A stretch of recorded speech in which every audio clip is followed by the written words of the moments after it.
right. There's a book in the bookstore. It's there just for reference purposes. I mean, I don't consider it required. You're going to need pretty much my lecture notes, and the lecture notes are going to be made available as YouTube videos pretty much within a day or two of the lecture. And any actual writing I do on the screen, and including typing and handwriting, that's going to be made available to you as well. All right, in terms of what I'm going to need from you, I'm going to take attendance every day. That's 10% of the grade. I'm kind of on a honor code basis.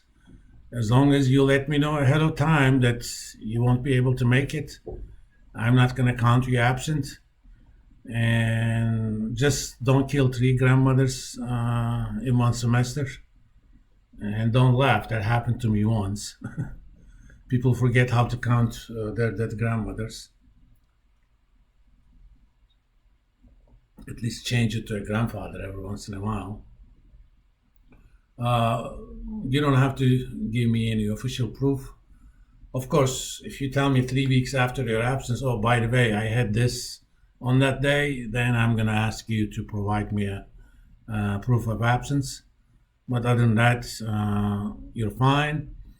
And sometimes life happens and you cannot make it to the campus. And if you want to join through Zoom, that's okay too. Just don't make it a habit. I mean, I'm not going to make the class available on Zoom.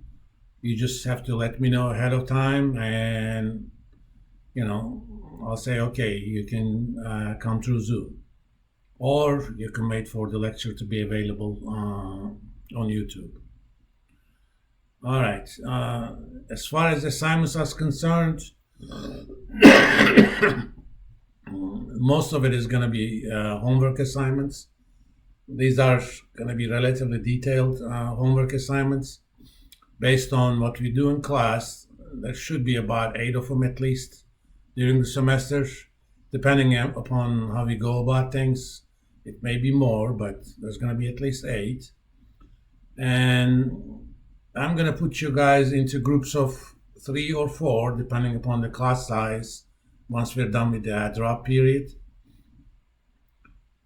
Of that 75%, 50% would be each homework will have an individual portion that you're supposed to do on your own, and a group portion, which are typically relatively complicated issues and requires more work.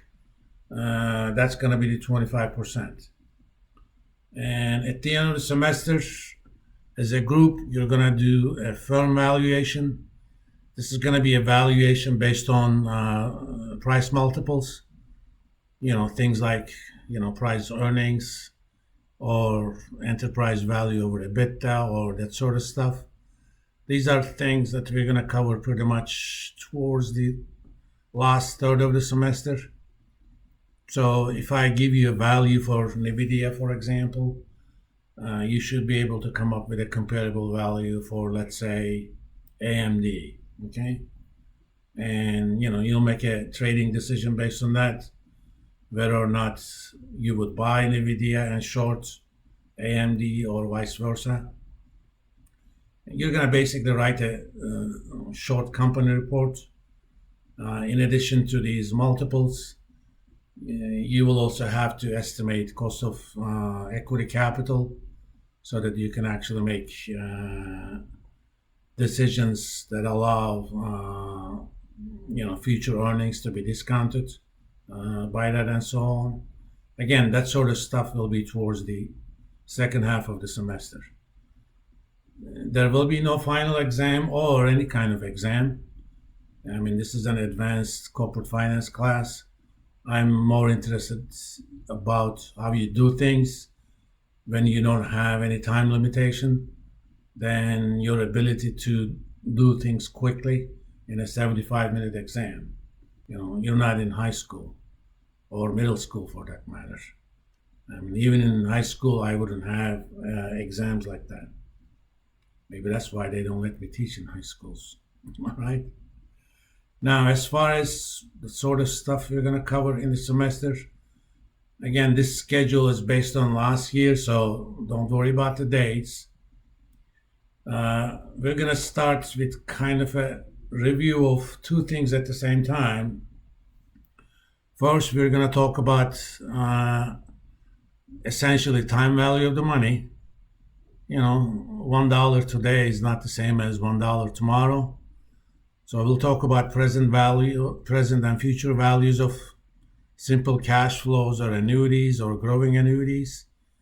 And we're going to solve quite a bit of time value of money problems. And we're going to do all of this in Excel. So what I'm going to spend, I'm not going to do anything on Excel today, given that, we're remote. But hopefully we'll be on campus on Thursday. We're going to start reviewing some of the Excel skills. Especially, I also have some setups where you can solve problems easily in Excel. So I'm going to teach you those skills that you're going to need throughout the semester. But we're going to do all of those in the context of time value of the money. We'll solve relatively complicated problems basically with 2-3 clicks given our setups. For example, I may ask you, okay, you have a retirement goal. After adjusting for inflation, you want to make $5,000 a month after you retire at 65, and you're going to assume you're going to live 25 years.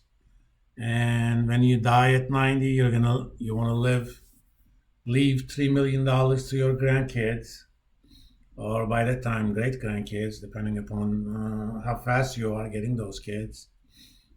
And I'll tell you how much you can earn during your retirement and during your saving stage. And there'll be growth into these things. And I'm going to ask you how much you want to invest the first month. Okay? You can solve this problem analytically. It's going to probably take about 2 pages of algebra, but we're going to solve that problem with 2 clicks once we have our setup going. And these are, if you're going to do financial planning, these are financial planning issues that's going to come up quite a bit, because most of the financial planning is about retirement planning. Most of the financial planning clients come with retirement planning issues. And, being able to solve these things quickly helps you quite a bit. We're going to talk about, in general, interest rates and bonds. We'll talk about forward rate agreements. These are essentially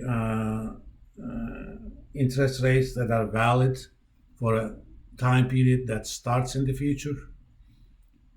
We'll talk about bond pricing and measuring and managing the risk of bond portfolios. And we're going to do that not only for things like risk-free bonds, which are treasury bonds, but also for defaultable bonds. For example, if you bought a bond of Apple, yes, Apple is a company that has a relatively small chance of defaulting on their loans, but that chance is not zero.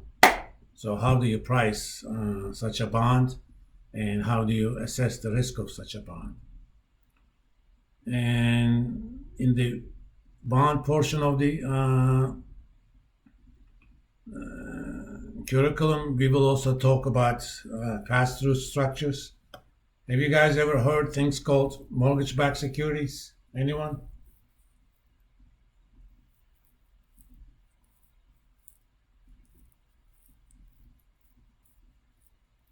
You never heard mortgage-backed securities, mortgage-backed bonds?